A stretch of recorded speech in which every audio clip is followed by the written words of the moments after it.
Welcome to another episode of RalloTech Sports Health and Fitness Podcast. We've now reached episode 21, and I'm here with my returning brother from another mother, Jed. Take it away. Hello guys, nice to be here again. Thank you for having me. Let's do another banger episode, and let's get this show on the road. And something that me and Jed actually just talked about is we're gonna discuss it more at the end, but we have an announcement for upcoming projects that we're gonna be collaborating on, and probably bringing a third person on there as well. But we'll discuss it some more at the end. We're gonna kick off by touching on a couple topics. Jed has more experience in our first topic here, so I'm gonna let him give his insight on it, because I don't have experience in this area, but Jed has, and he expressed his concern and how stressful it is. So I'm gonna let him talk more about it. Go ahead, Jed. So our first topic right now is the stress of sending your kids to daycare. I just want to touch on that topic because especially in childcare today, it's really hard to find a good daycare to send your child off to as much as possible you want to take care of your children, right? You want to be the one to indoctrinate them and teach them things, especially if they're growing up. So I've expressed my concerns of sending my kids to daycare, and at first I didn't really want to send them to daycare, but my wife convinced me that it's our best option for now, just because of our current situation and circumstance, that she wanted to work for our future, and so I'm working as well, and as well as it's really hard to find someone to drop your kids off to, especially if you have concerns as a parent into Almost like leaving your kid with a stranger. Yeah. So one of the things I can shed light on, that I can hear from Jed, is that the indoctrination is one of the things for sure, and that's stressful for any dad. I would be furious. The other thing that I found, that, correct me if I'm wrong, is that you have a way to see how your kids are doing throughout the day, but still yet it's hard to know that, for example, if your child is not a part of certain group, then it's almost like they're the odd one out. For example, my kids are very energetic, loud, they're boisterous. They like to play, and they play rough, because my kids are farm kids. I have the privilege now to have Jed out by the farm a couple times, and she can see how much my kids like to play. They'll play on the trampoline together. They'll do all of that stuff together. But I can say this. When I was at the Ronald McDonald House, I went for a lot of walks. And there is a child daycare center across from the Children's Hospital, for example. Yeah. And the fence is at least 12 or maybe 14 feet tall. Absolutely. And it's funny that the kids that are there, and I understand why they do it, because there's a lot of strong people in Calgary. Yes. The stress for me is to know that, all right, for example, the daycare sometimes don't have a place that they can be like, okay, we're going to be on this acreage. We're gonna have the kids play, go for nature walks, stuff like that. And then if they're in town, because it's more convenient for people to drop off their kids and go to work, then you have the struggle of some strange homeless person walking into the daycare and wrecking the daycare and traumatizing the kids. That was one of my biggest fear. Absolutely, yeah. Yeah, especially here in Canada, daycares, some daycares, the other people can just walk into without any locked doors or any security system. And yeah, my main concern right now at my children's daycare is you don't know what they're teaching your kids. True. Yeah, so you have to be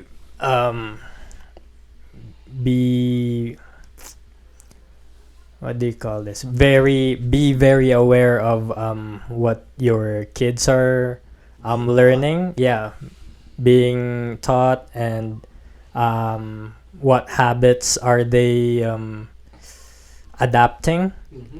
Yeah, so you gotta make sure that you're teaching your kids the right way of thinking, of especially what they're pushing right now, the agenda, like I call it the alphabet agenda. yeah, it's called the LGBTQ plus plus plus, or what, however Yeah, you however many letters there are already. you lose letters in the translation of how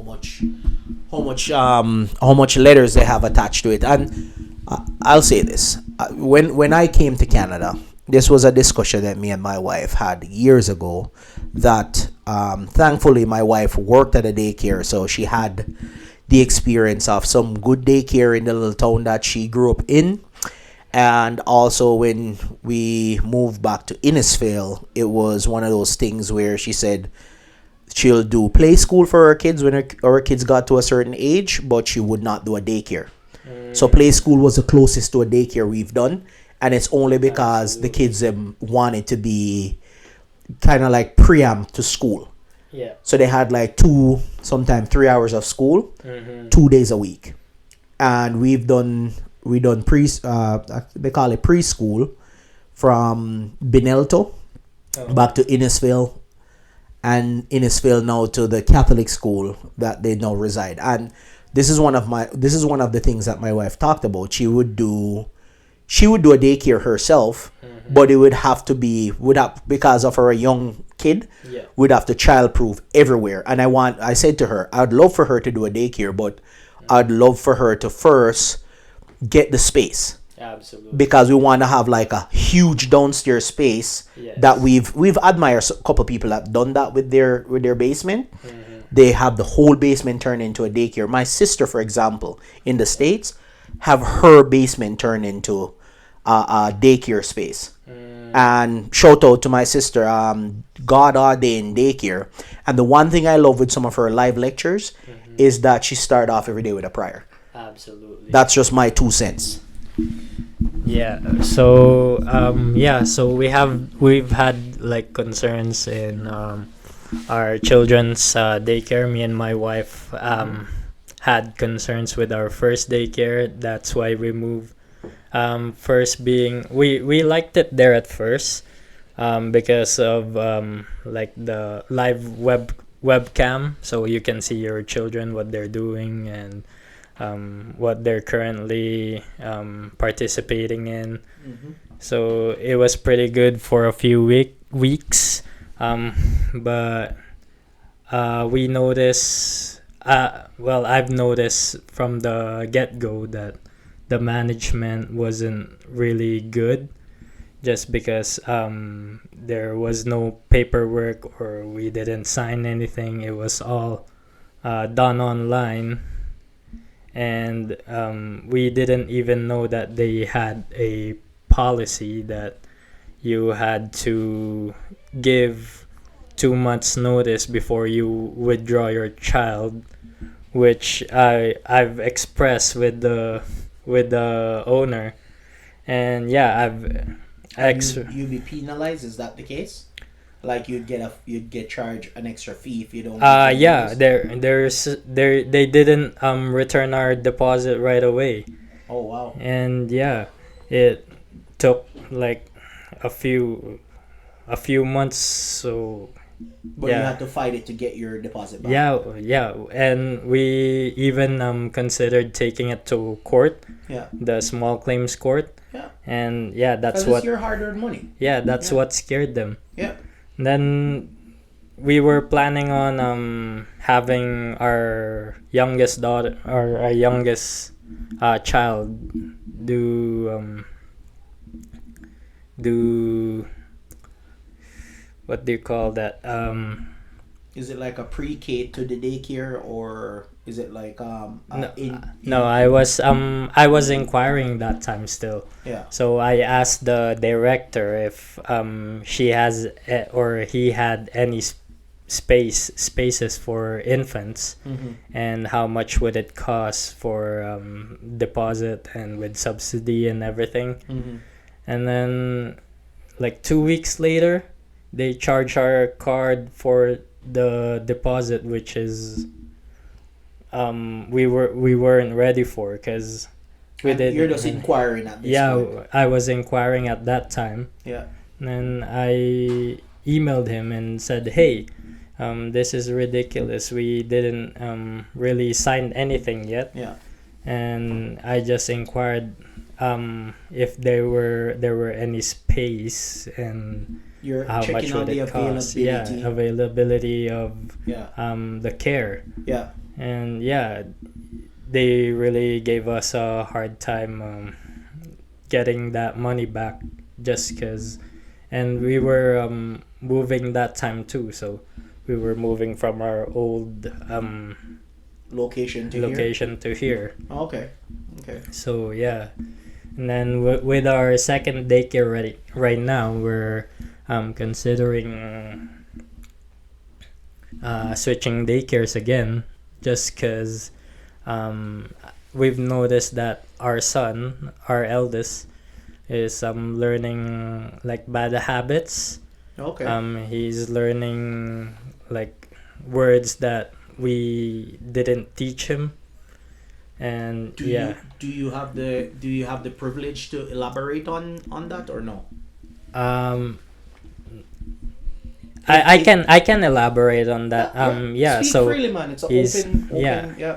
he's like learning how to be like violent towards us, his parents. Okay. So he's saying words like I'll scratch you, or stop it, or Yeah. yeah, which is not what we teach him. We teach him to be respectful to us as his Yeah. parents, Yeah. and Yeah. Respect your parents. like respect adults. But Yeah. yeah, he's learning different things, so that's what we're wondering, because where else would he learn that from, Yeah. right? Yeah. Because he's there all day, and yeah.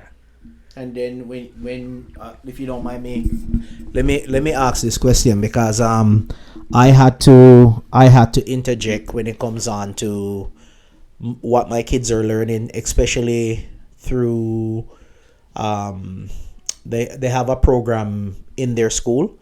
They call it Schoolology. Yeah. And the one aspect about my kids going to, say, a Catholic school is that at least there is prayer in the morning, devotion and stuff like that. I grew up that way. Absolutely. And maybe I'm old fashioned, but I like the fact that the kids are getting that as well. And they can express what they learn. They can express to me clearly what they learn, and they're not scared to say that they learn this, or I'm going to be mad, because for me, my kids can pick up on certain cues. Yeah. And as I said, I don't have the experience of being in a daycare. So that's why I said, if you can elaborate on what you've seen, what you've heard, and talk about like even stuff that the kids express to you, because they have cues. I think the kids have cues that they can express that, I learned this at school today, Daddy. What do you think? Or XYZ, Absolutely. as young as they are. Yeah. So, what would you? I guess the segue into this, because for any dad this would be stressful. Absolutely. What would you prefer to happen moving forward? If things should change, what would you prefer? Yeah, if things should change financially and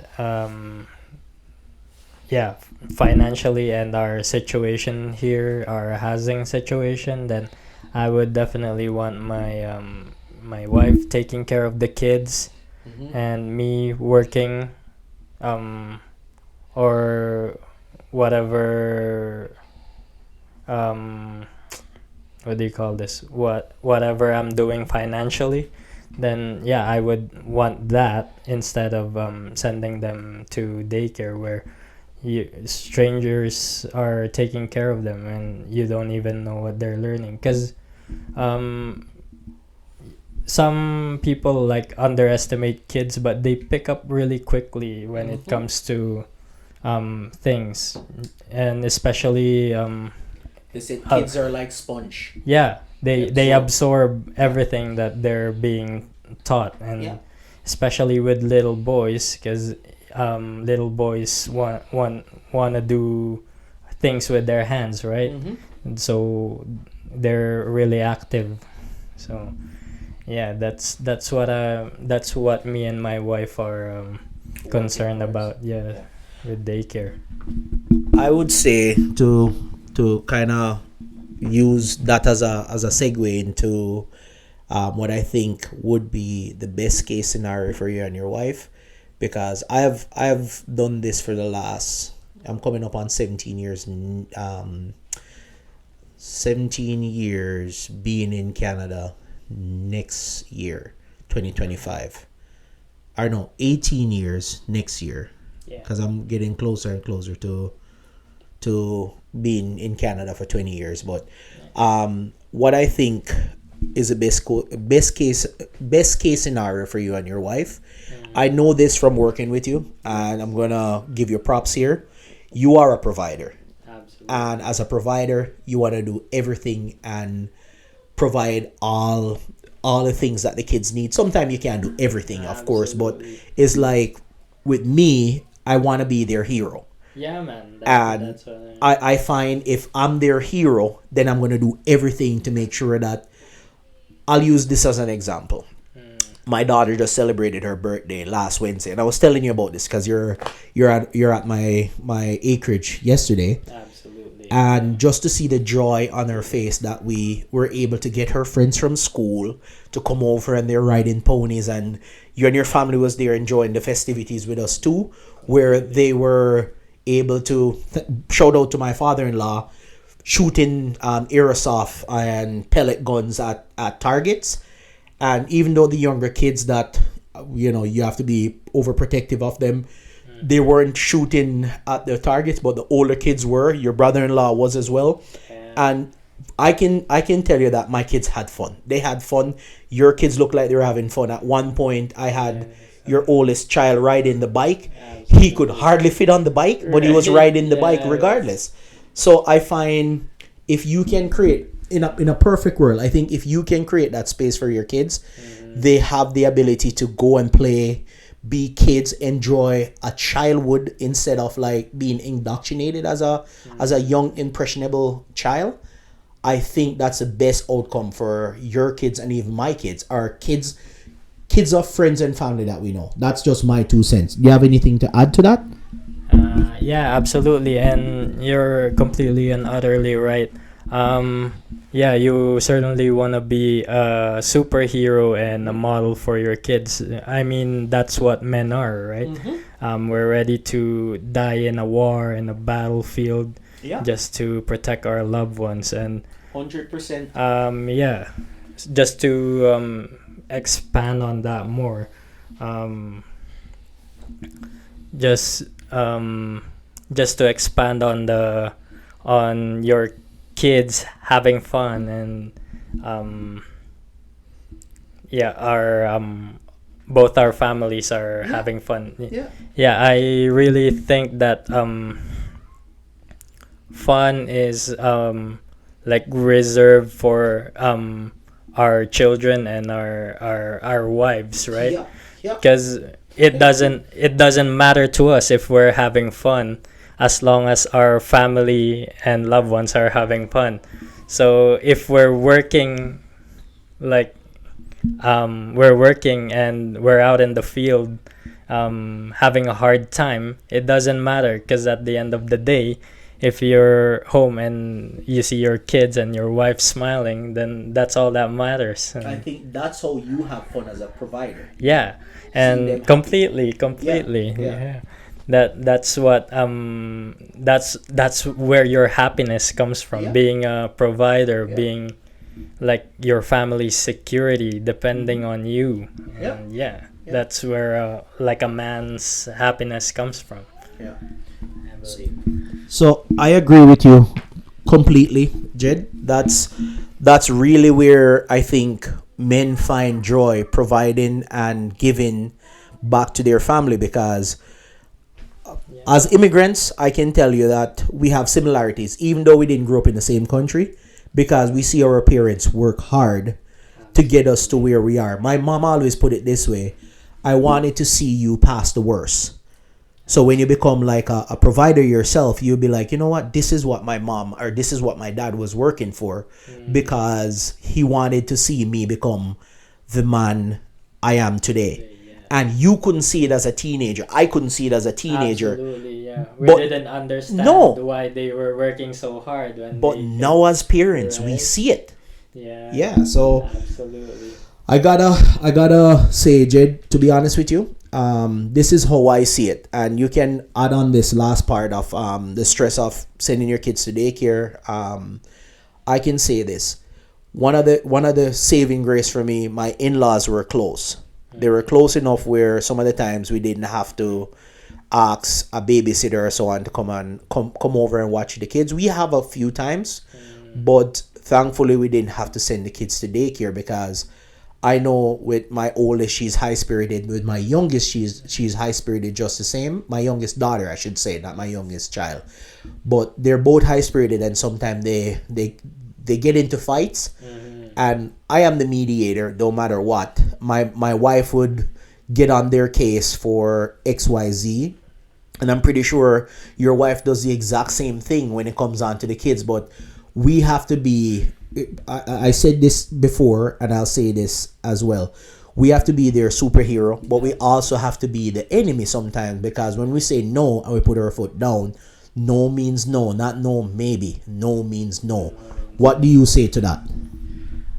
Yeah, absolutely. I think you have to be the bad guy sometimes, definitely. You have to say no if it's gonna detriment your children, or if they're gonna get into a fight. Yeah, just no means no, and I think um, I completely agree with you, and yeah, you definitely have to be the role model for your kids, Yeah. just so they understand that if it's not how do you call this, you have to teach them the right way. And yeah, especially for your son, right? Yeah. Yeah, so you have to teach him how to be a man. I can't speak for the ladies or our wives, because I always add this. I always say this to my wife. I can't teach my daughter how to be a lady. yes, That's my wife's job. I can Absolutely. teach him manners. I can teach him a lot of things. But when it comes on to the feminine side of things, I can't teach him that. I don't have that trait. yes. So Yeah, so we only have experience in being a man, so the masculine trait. yeah, so we want to pass that down into our son, on how to act like a man, and how to act Play in with front. dirt, Yeah, play with your cars. Play with yeah, play with your tools or hand. whatever. Yeah, or do something with your hands. Yeah, be like just that guy, you know. Yeah. Provide it. Completely, man. Completely, I agree. So, I think that was something that I think you wanted to touch on the last episode that we did, and I'm glad that you have an opportunity to get it off your chest, because it was three of us at the time, and we weren't able to go into it in full details because we're watching the clock. But now that we have the opportunity to speak freely and say what we need to say, I'm happy that we are able to get that out, because as you mentioned in the last one. The last one that we did, it was me, you, and Wada was in the last episode, and today it's more me and you, because we tried to get another one with all three of us, but we're gonna run it back. So the next topic that I wanted to jump into, and I can say we share similarity in this as well, the stress of working as a new immigrant to Canada. I'm going to let Jed take it away, and then I'll give my 2 cents on it as well. Yeah, so I came here to Canada back in 2014. As I said in the last podcast, I came here through my mom. My mom did like a cross country from Saudi Arabia to here, just because at the time there was a better opportunity here. I think she moved here 2008, just before the global financial crisis. So it was the economy is down and everything, so it was not too good either, because the processing of our papers were delayed. So we got here 8 years or how many years after. And so I started working immediately in 2014 when we came here through my mom, because she had a job at the hotel near our place, and so she referred me and my sister at the time, because she wanted us to help her pay the bills, right? And at the same time, I was enrolled into the school here, which is called Notre Dame. Right by the recreation center there. The Colicut. Yes. So, similar traits was, I came here not through a family member, like mom or brother, which I had that opportunity, but I wanted to come here off my own merit. So when I came here for the first time, this was 2005, but I came as a visitor to visit my brother in BC. But when I came back as an immigrant to Alberta, I came here with my wife, and I'm gonna put this as short as possible. So leading up to migrating to Canada, this was one of the stressfulest thing I've ever done as a newly married couple, because we had to wait to hear for our paperwork, and we had to call him. They don't call us. We had to call him. And you have to wait and wait and wait. You have to just shut up and wait, in other words, right? I waited for just shy of 6 months before I got a call. When we moved here, it was a stressful move as well, because on an average time to come to Alberta from Jamaica, it's an 8-hour flight, straight flight. No word of a lie, 26 hours of duration to get here. 3 hours duration in Jamaica to Canada, 3 hours in Toronto, delay, and then that turned into a 12-hour. 3 hour turned into a 12-hour, and then by the time we should fly to Alberta, it was exactly 26-hour duration to fly here. Damn. So, saying that to say this, when I got here and I start looking for work, it was around the same time. I moved here 2009. Absolutely. And it was right after the big crash in 2008. Yes. For me, I was like, you know what? I hate not working. So I start handing out resume. Absolutely. And to my surprise, I hand out, memory served me correctly, 50 something resume before I got a call back. And that first callback was for a tire technician at Cal Tire in Innisfail. Never forget it. And I was like, you know what? If I have to wash all tire walls and change tires, bust tires, Yeah. I'll go do it. Absolutely. And that was my first job ever in Canada. If memory served me correctly, I applied for McDonald's because I could have got a job with McDonald's. But when they ask you to put down what you're making before coming to Canada, I put it down, and I remember it like it was yesterday. The lady looked at my application, and the number that I put down, she laughed. And I looked back on it, and I was like, you know what? I am not better than working at McDonald's. I'm not saying that. That's not what I'm saying. But the fact that she laughed, it stirs something up in me. Right. And I was like, you know what? I don't need this job. And when Cal Tire called, I was like, I can start tomorrow. Absolutely. And I jump on a bicycle and bike from my in-laws at the time to go to Cal Tire every day until we can share the car, because I could drive being here in Canada on my Jamaican license, but I can only drive for 6 months. So after, I would say 4 or 5 months, I did my driving test and I was able to drive. We had a nice little Honda Civic. I call it my Betsy because that thing took us everywhere. Everywhere. And that was my wife's car. And for sure, I don't know if it's the same thing with you moving here, but I start pimping out that thing.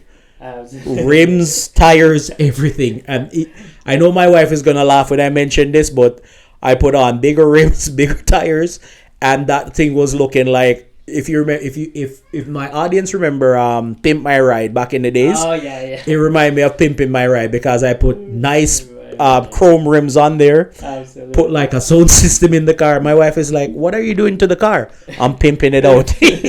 So I can say it was stressful, but it was also a joyful moment, using, as we talked about in the previous topic, the stress of seeing your kids doing certain things. Absolutely. I felt very masculine working at Cal Tire. I kid you not, because it was using my hands to do. I was busting tires was like very immaculating, I would say. Like it's like I felt like I was doing something. It was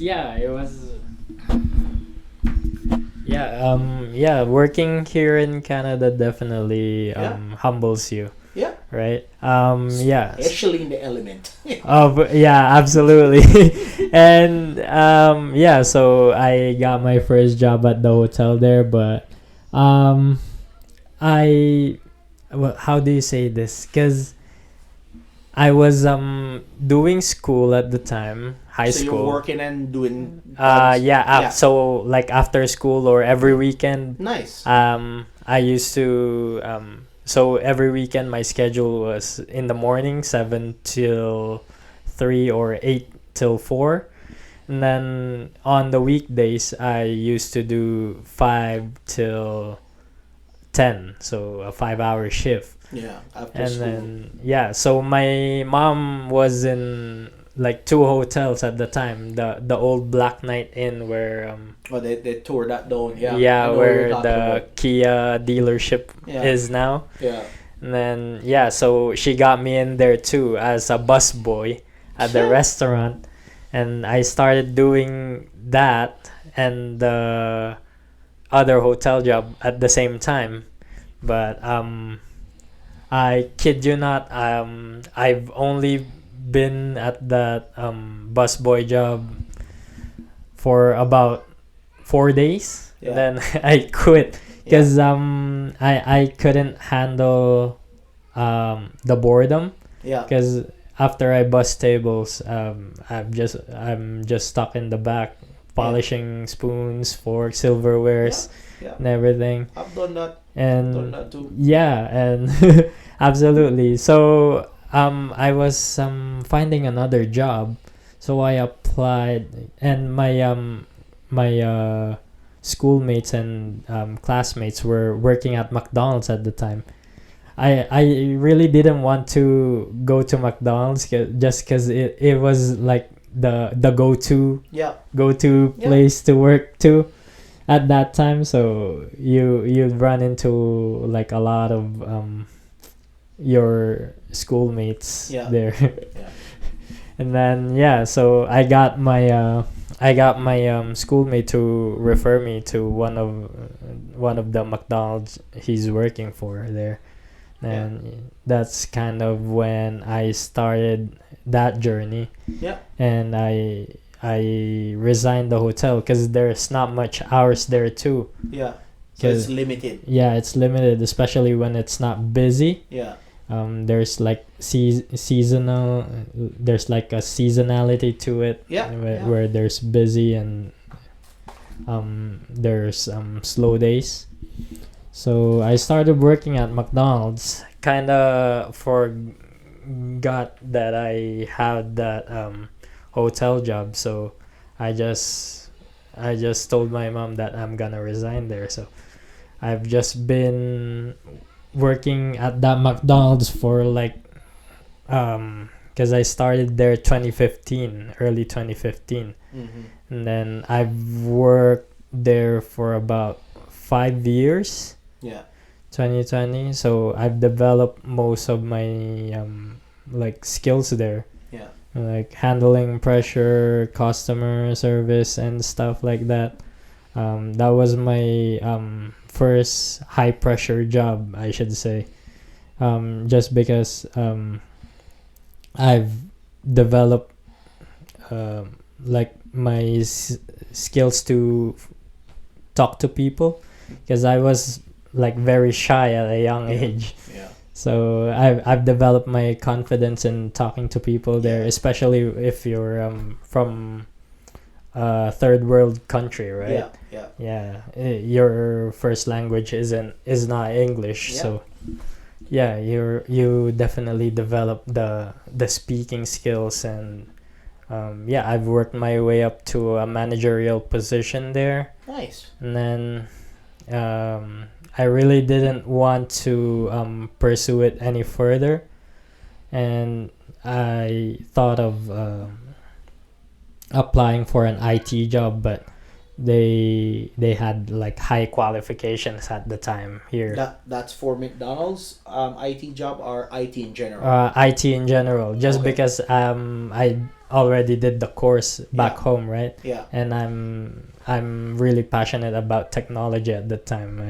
Okay. I like played games and everything and stuff like that. Mm-hmm. And yeah. So again, there's some similarity there. For me, I did. I think I asked you this before, but I did a computer technician job in Jamaica, and while I was working that job, I said, you know what, I should get my diploma as a computer technician. Absolutely. So I did that myself. Took me like a month and a half to get it, because it's a fast track course to get the computer technician. But then when I came here and I was working at Caltire as my first job, I said, you know what? I think I want to further my education in IT, because I know no shade to Caltire, because if you work as a manager at Caltire, you can make good money. But I said, you know what? I want to really pursue this IT stuff because I was passionate about it like you. So Caltire for me was on and off, I would say 7 years. But when I was going to college, I had 3 jobs. I work at the college, I work at my wife grooming salon, and at night I work at the restaurant. So I had 3 jobs while I was in college. And I kid you not, similar to your job working at McDonald's, working at the restaurant was high pressured. Absolutely. Because I started off washing dishes Yeah. and polishing forks and all of that stuff, and it was like, you know, I gotta move up. So the head chef asks, hey, you interested in cooking? 2 months in, and I'm like, sure. So by my 3rd and 4th month, I was making pizza. I was working on the Forno oven. Like, this is not new to me, because little backstory, growing up, my parents ran a cook shop. So I was used to that, being on the grill and stuff like that. And no word of a lie, the head chef saw me brought in some fried chicken one night. And he's like, do you know how to make jerk chicken? I'm like, yeah. And he's like, you want to give me the recipe? I'm like, no. because I know he's gonna make millions off the jerk chicken recipe, and I've watched them make jerk chicken one night, and I was like, I can't sign off on that. And shout out to that restaurant, but it's like it teach me how to deal with a high pace what do you call it, like restaurant environment. But I can tell you that I didn't see longevity in there because restaurants is a high turnover, and similar to your experience at the hotel. I used to work at a hotel. I used to clean rooms. I used to make beds. I used to do all of that stuff. The only thing I didn't do at a hotel was bartending. And when I was working as a freelance bartender, I used to do weddings and all of that on the island. And then when I came here, I'm like, I'm not doing that because for me, it was difficult to do. And it was high stress, high pressure. You have to get this done. You have to serve these customers. And I remember it like it was yesterday where, for example, I was working at Sandals Royal doing a bartending gig. And it was a staff event. And the amount of puke I saw as a bartender, I was like, I can't keep doing this. This is a no-no. So I can tell you that the stress behind working at a restaurant, working at these places that at some point being here as a immigrant working, and you're working for a better life. That's the whole reason why we're here. Completely. And as you said, English is not our first language. So when we start talking to customers and talking to people that they don't understand us at first, and we have to explain ourselves over and over, because it's almost like the English that we learn is different. It's same English, but it's different from them. Absolutely. And then you have to explain what you're trying to say, and it's oh. And most of the time, for me, I find people just don't understand what I'm saying, and I have to explain it 5 different ways till Sunday. But it's just the way that it was. But for me, I'll say this in a nutshell. Moving here and working as an immigrant, it was for a better way of life, and I appreciate every day that I was able to work, because I was able to provide for my family.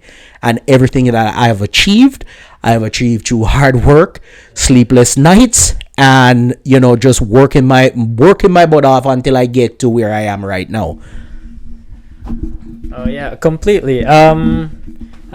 You nailed it. Yeah, it's the high stress environments that gives you like the skills you need to tackle everyday life here in Canada too.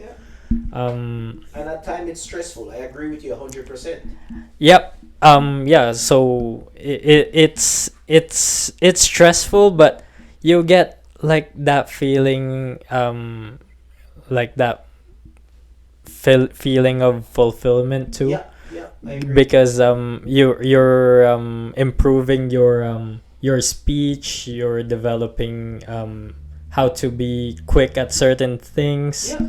So it's kind of like, how do you say this, like it teaches you, it like humbles you, as I touched on earlier. And it's really good that I'm really fortunate that I've had that experience, because if I didn't go through that, I wouldn't know if I could speak like this today. And I agree because like I said, like similar to you, I work in the so working at like fast food jobs is very high stress. So where was I?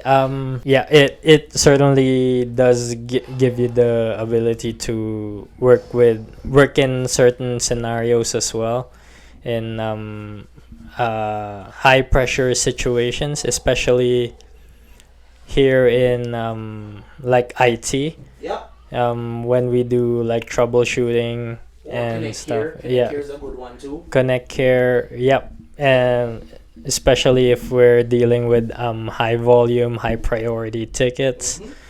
Um, need to get it done yesterday. it's good to, yeah, it's good to learn skills in the field that puts a lot of pressure on you. And I guess it applies to life as well, because the more stressful the situation is, the better you become. So So this is yeah. a good way to segue into what did you think prepared you for working in the high stress environment after moving here? I am gonna say to segue into this from working as a new immigrant to Canada is the schooling. Give me your 2 cent on the schooling when you came here Yeah, so after high school. after high school, oh, okay. Yeah, when I came here, I really expected to just be like enrolled in high school. Yeah. Cause our education system back home is really different. Yeah. I thought the education system here was easy when I did the 2 years in high school, Yeah. just because back home they're teaching much more advanced stuff already in college. And then I didn't really get why I had to do 2 more years in high school Yeah. when I can just go straight to college, because it was really, I don't know, but it was really easy for me to um like, just the education system here was really easy. So when I got into college here at SAIT, I had to apply for a student loan, which I now which I now kind of regret, because I could have done more things with that time that I did in college, just because they didn't really teach you much in university or college. I wanna add to that a little bit. Yeah. So I was expressing to Jed earlier that in university I did computer science degree, and I find a lot of the stuff that they were teaching by the time I got into the work world, it was out of date. Yeah. And the sad part is that student loan that you're gonna be paying on, you're paying on outdated technology, because anybody that's in technology knows the stress of going to school, getting your degree program, finishing college, graduating. You want to transition into a workforce that this is what they sold me. I don't know what they told you. They said, oh, you can make up to $10,000 a year, $10,000 a month, correction. And I was like, that's $120,000 a year, so that's a no-brainer. But I realized that's, to me, and I think Jed is saying the same thing, it seemed to me like it was a scam. And I'll get more into details after Jed finishes his thought process on that.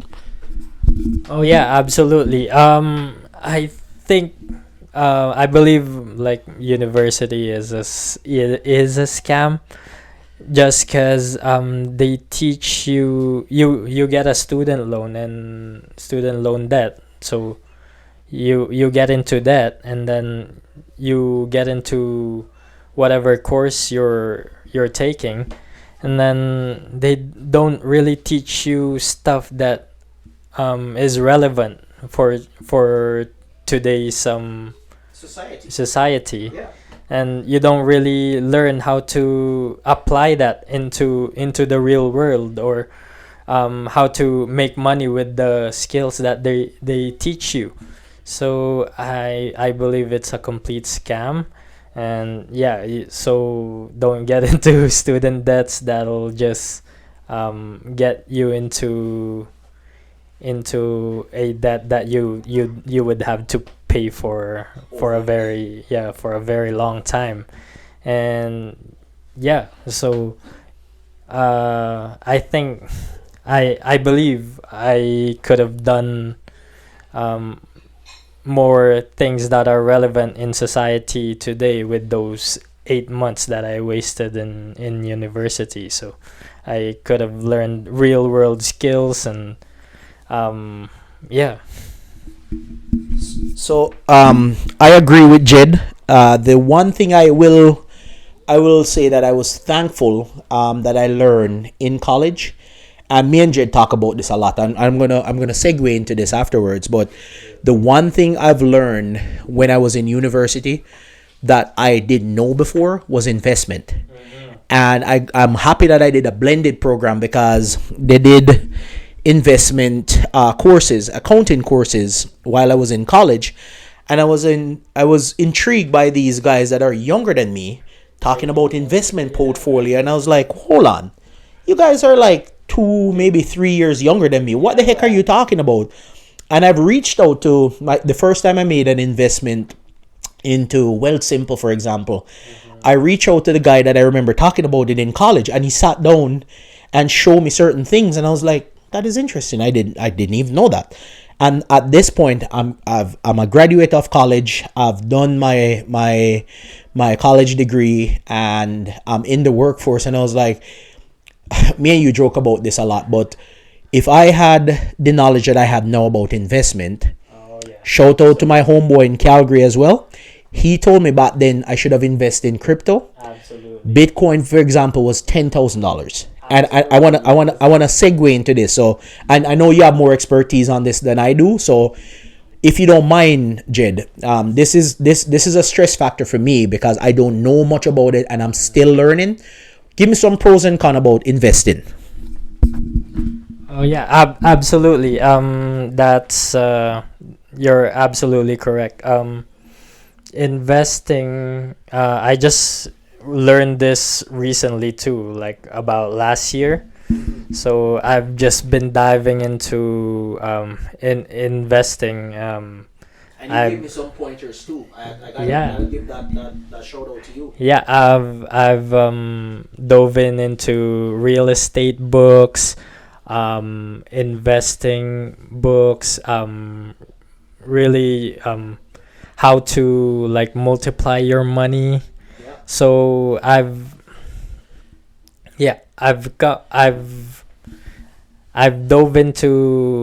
dove deep into investing just because I wanna invest in my legacy.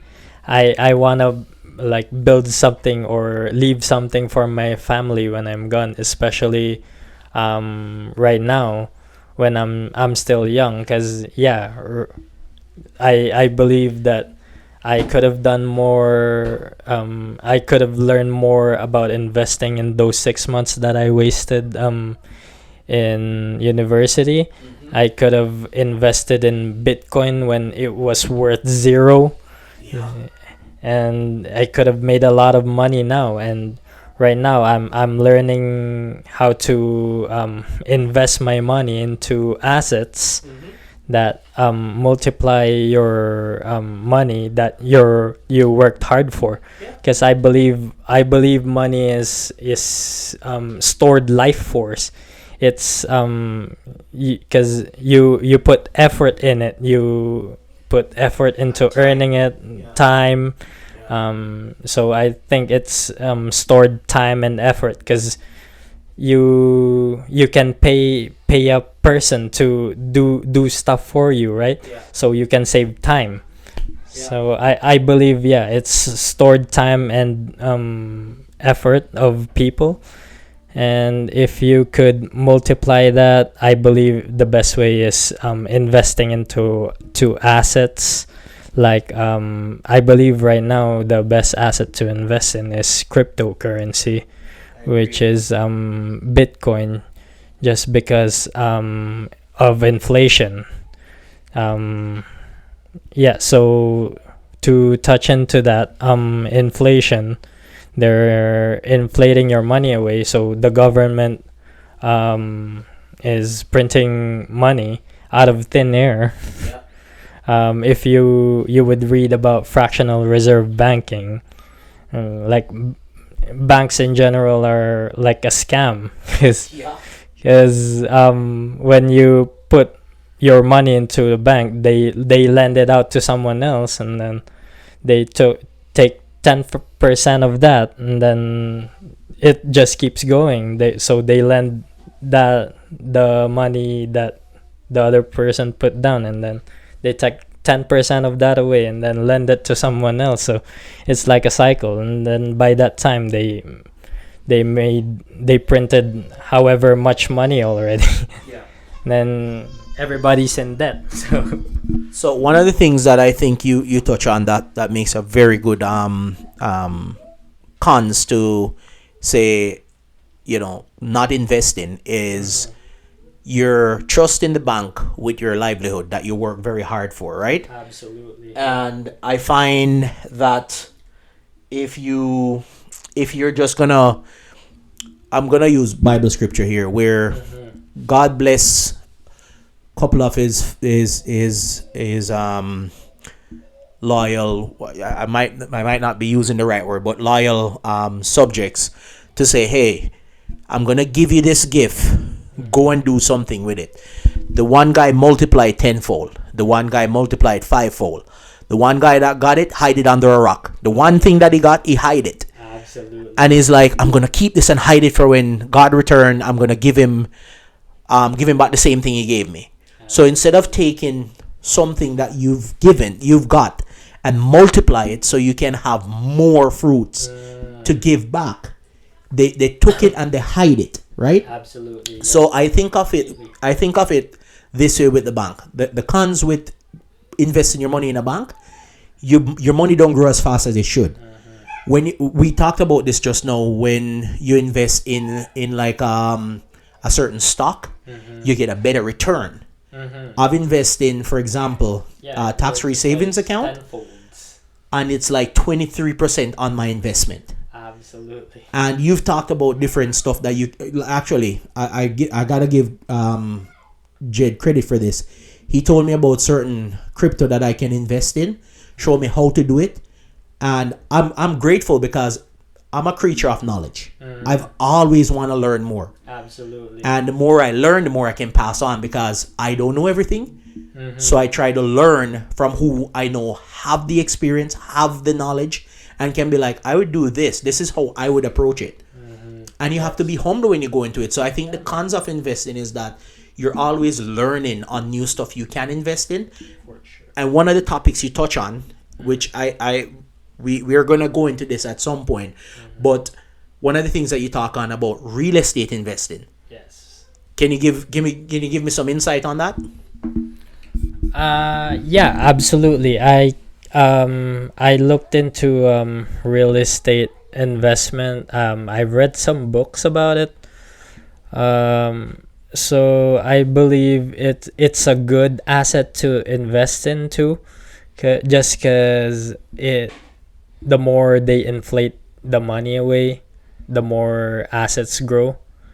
So imagine if you have like a house that you're renting to a tenant, and then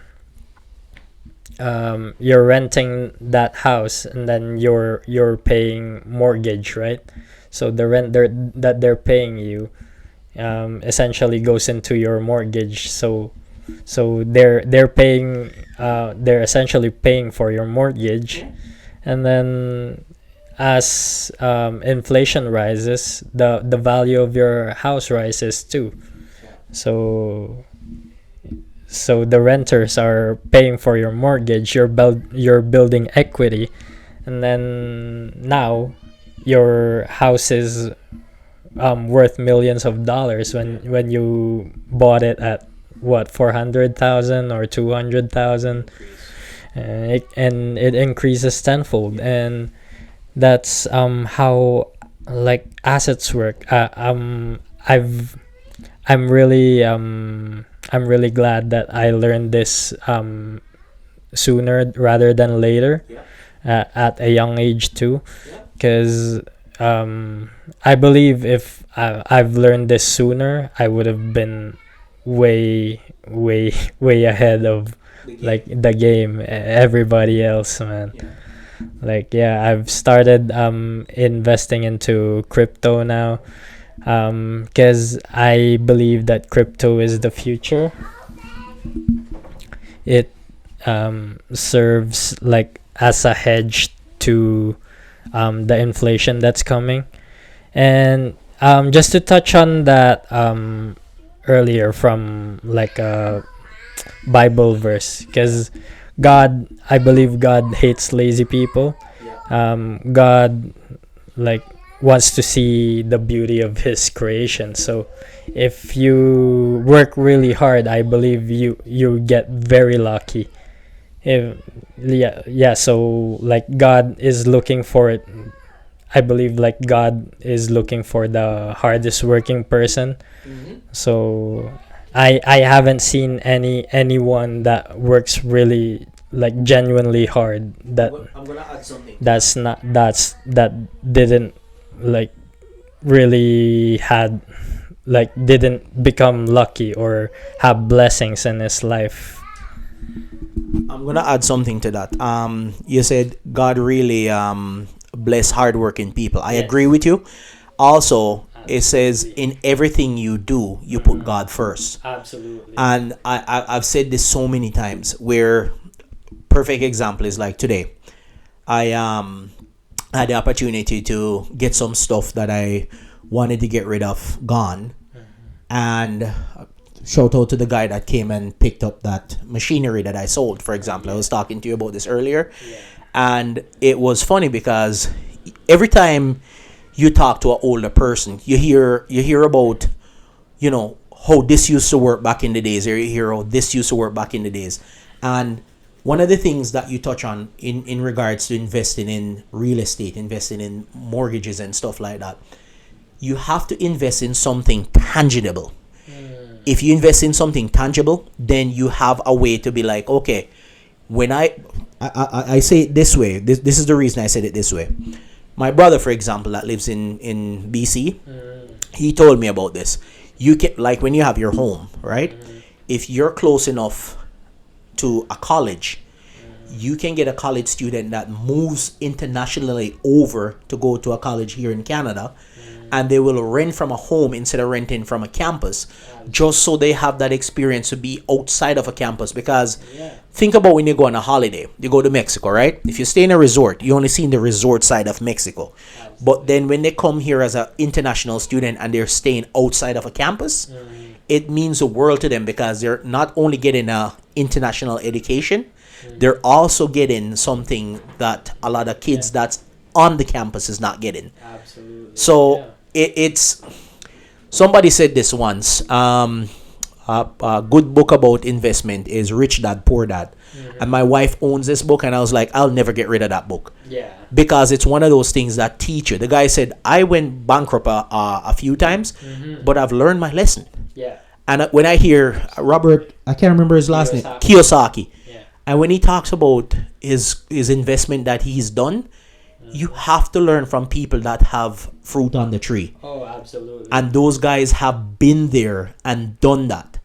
And they talk about their experience in investment and mortgages and why they invest in real estate, because it's something tangible. Yeah, man. Yeah. You're completely and utterly right. You have to look at things where if you want to be rich, then you got to learn it from a rich person, right? So you gotta find a mentor that did it. That's why I believe and is successful at it. That's why I believe university is a scam, because your teachers haven't really just look into like a business school. Your professors there, did they they did they run a successful business, or did they own a business? No. So it's a complete scam, and you're paying your student debt on top of it. And you pay it over so many years. You're like, why did I get myself into this? Absolutely. And they're not even teaching you relevant things today. Outdated book. Yeah. when you can learn that from working 4 years into an industry that you wanna learn the skills Yeah. of. And yeah, so I believe if you want to learn to be rich, then take it from a rich person that's been in the game and has done it successfully. I agree. And yeah, so right now I'm learning from high net worth investors Mm-hmm. online. So I think and I believe investing in assets is the way to get rich Yeah. in today's world, because this what do you call this, the job market is getting saturated too, and Yeah. you have to be fast to be able to adapt. Yeah. Adaptability is Yeah. huge for sure. And yeah, Charles Darwin said this, the creature that adapts the quickest is the creature that's gonna survive. So you have to be adaptable. Yeah. It's like natural selection, you know. Yeah. So thanks, Jed. I like the pros and cons there for investing in your legacy, because we want to have something we can pass on to our kids, not just knowledge, not just leave them with debts. So I agree 100% with some of the topics that you brought up about investment. It's definitely some of the stuff that we want to pass on to our offsprings. One of the last topic we're gonna touch on, and I know this episode is long, but it's something that we need to get off our chest, is mortgages. In the stress of getting a mortgage, the stress of maintaining a mortgage. And I'm going to start this one off, and then I'm going to give Jed an opportunity to speak on it, because it's something that me and him were recently talking about. And I can tell you that the stress factor in getting a mortgage, for me, I'm a first-time home buyer when I bought my acreage 3 years ago, almost going on 4. And I can tell you that I just about blacked out. I was driving to Drumhill, for example, for work. And I had to pull over on the top of Antler Hill, because I was like, I could see black spots. How mad I was. Yeah. Because I was so stressed out. I was like, why is this so difficult? We make good money, and they're telling us that, oh, you just don't make enough. So I can say it was one of the most stressful things that I've dealt with, except for recently when my kid was in the NICU. Up until that time, it was one of the most stressful things that I've dealt with, getting that mortgage. And I am thankful that we got the mortgage, but they make it extremely stressful for people to get a mortgage. And then maintaining the mortgage is to me, it's easier than getting the mortgage. Absolutely. That's my 2 cents on it, because I kid you not, getting it initially was very stressful. And they design it that way, I think. Yeah. They design it to be stressful. On purpose. Oh yeah. Speak on it. Speak on what you think. Yeah, I think they do it on purpose, making it really hard to get a mortgage, and then so people would like how do you call this? They deter them from getting one. Yeah, they hold back people from getting a home, because that's one of the basic securities of it's a good investment too. Basic needs of people, like shelter, right? And a secure place for your family to live in. And the feeling of like owning a home is it's you can explain it. It's very it's an accomplishment. It's fulfillment. And just the stress of getting a mortgage is no joke.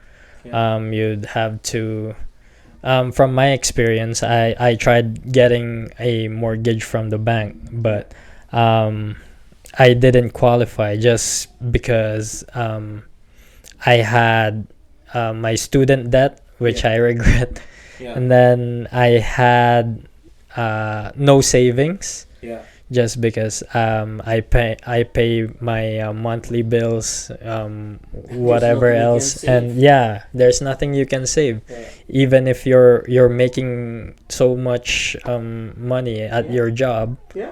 You're you're never gonna qualify if you don't make if you don't find a way to make more money than what you're making. Yeah. And And to add on to what you're saying, Mhm. it's one of those things where you only have 24 hours in a day. yeah, man, And if you're working 18 hours out of a 24-hour day, 6 hours sleep is not enough. it's not enough. So think about it this way. When you're in I'm gonna go back a little bit from when we started here. When you're in high school and you're working a 5-hour shift after finishing school, or you work in college and you're working a 6-hour shift after doing, I don't know, 5 or 6 hours of college, then where do you get time to study and sleep? Right? Yeah, So, absolutely. I look at it like you're setting people up to fail by putting them in a university that's not gonna pay them enough money when they get out, and on top of that they have debt to pay back. Absolutely, yeah. But then you expect them to work and save and get a mortgage, and by the time they earn enough that they can get a mortgage, it's like, well, you gotta work 10 times or harder to maintain that mortgage. And then if you don't go at it smart, then what you're gonna do is to burn yourself out. So all of that money you made is gonna be spent on medical bill. Absolutely. So the stress in that by itself, it's like you're really setting up people to work and die. Absolutely. So- Yeah, so they're just setting you up to be. I believe they're just setting you up to be a forever slave to the system. Exactly. To be yeah, to be like a rat to Yeah. the system. Yeah. Working ants, however you wanna call it. Yeah. But yeah, they make it really stressful to get a mortgage in today's day and age. Yeah. But back in 2008, before the global financial crisis, it was really easy to get a house, actually, or a mortgage. So, I've been hearing this strippers had like 5 houses back in the day. Yeah. It's ridiculous, and right now they're like inflating your money away, so it gets harder to qualify for a mortgage, Yeah. Yeah. just because your purchasing power is being taken from you. Getting And depleted. yeah, and your dollar is like getting Less and less less and less value. valuable. So, I'm gonna say, back when I got a mortgage 3 years ago, yeah, the mortgage rate was 1.7. Now, mortgage rate right now, if we Google that right now, is probably still in the fives. So just imagine the rate that I was getting 3 years ago, October of 2021. I'm talking about 3 years ago, it was 1.7. yeah. And that's variable. And if you got fixed, it was 2.2. I'm gonna Google it and I'll tell you what the rate is right now. Absolutely. Yeah. So they're just wrecking the working class. I believe they're just profiting. That's why I think the rich get richer and the poor get poorer, because rich people just wants to forever profit from the working class, and yeah, they really make it hard with the banks, how the banks are set up, and how you get a loan and get a mortgage and stuff. They make it really hard for people to deal with that and pay for that mortgage. And once you fully pay for that mortgage, then what you leave when you die, what you leave your kids, your house, gets like an inheritance tax. That's like it's ridiculous. They take off inheritance tax from an inheritance when you die, and then they give like only half of what the value of the actual house is to whoever you left it to, your son or your family. And yeah, I think it's really ridiculous. So tell me what that mortgage rate is right now. No, just tell me. You can see it. Yeah, it's 4.54%. And that's fixed. That's 5-year fix. And then variable? And then the 5-year variable is 5.55%. That's crazy. So to me, that is almost 4% higher than what I got mine for, if you think about it. And trust me, the Bank of Canada has lowered the mortgage rate down to, I think, 0.5 right now. So it used to be higher. It used to be 6 point something. Yeah. And that's with all the big banks. Holy. And I had to go through a third party mortgage entity. Yeah. Just to get them, and none of the big banks would cover you because they're like, no. So I went with somebody, and shout out to these guys, because it's like, without them I wouldn't have got a mortgage. And I'm happy that I was able to get into a mortgage when it was low. Absolutely. Yeah, completely. And I think they're I just found this out. I think they're cutting rates. They have to. Yeah, they're cutting rates this month too. Yeah. I think it's on Wednesday. Yeah. So they have to. Yeah, they have to, because because they keep printing money. Yeah. And then they're like inflating the currency. So nobody can buy anything. You know the price of bread right now. Bro, let me tell you about bread here for a second.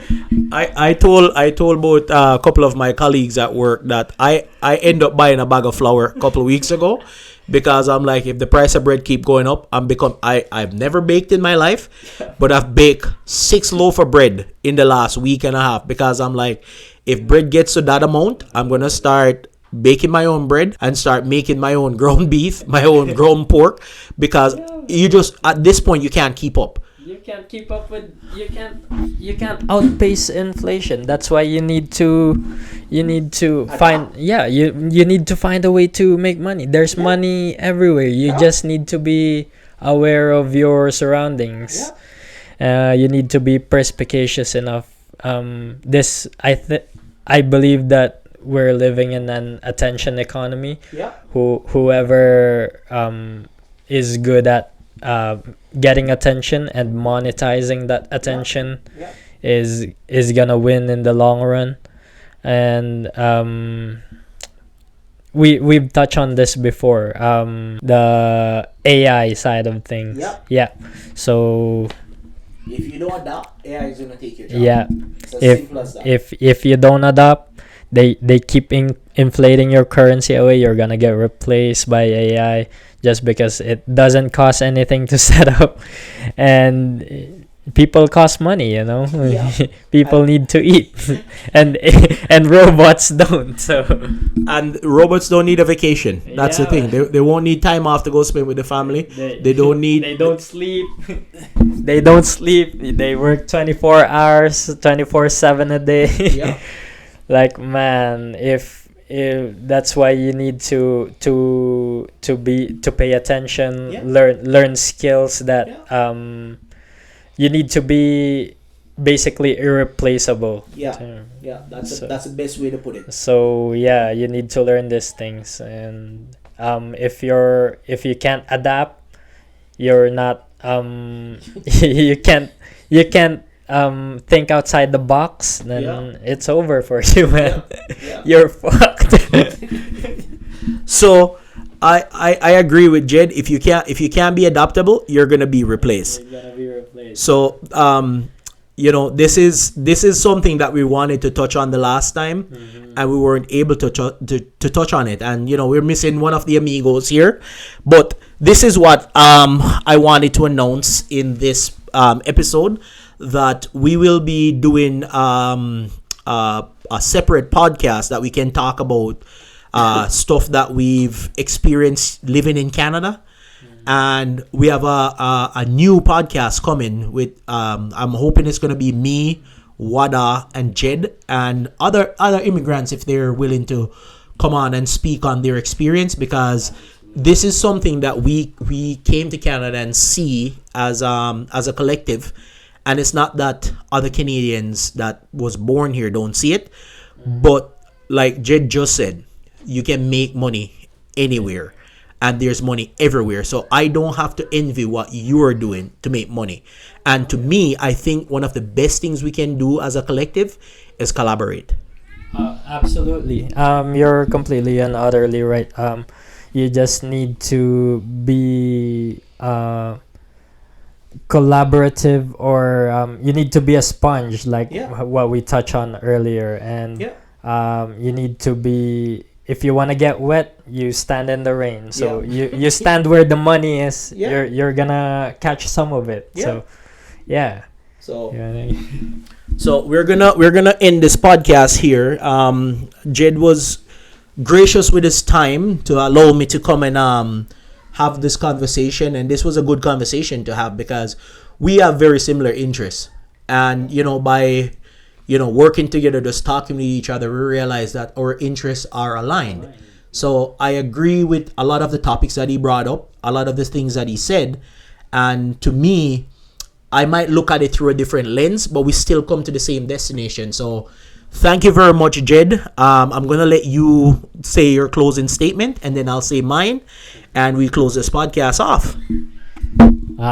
So once again, guys, thanks for having me here in this podcast, and I really think this podcast can be great. Just continue to support Rollin', please, and support our upcoming podcast. Hopefully with Wada on the show, and Thank you, Jed. I really appreciate your time, and thank you for your insight on a lot of things that we touch on. Yes, this was a long podcast, but it was things that we need to talk about because as family men, as leaders of our family, these are things that stress us out. These are things that sometimes keep us up at night. So we have to get it off our chest. We have to outlet, and we have to talk about it, because if we don't, it bottles up, and you might not believe this, it will somehow wreck our livelihood if we don't plan properly. So thank you again, Jed. I really appreciate it. And from Alberta, Canada, Rallo and Jed out. Thank you.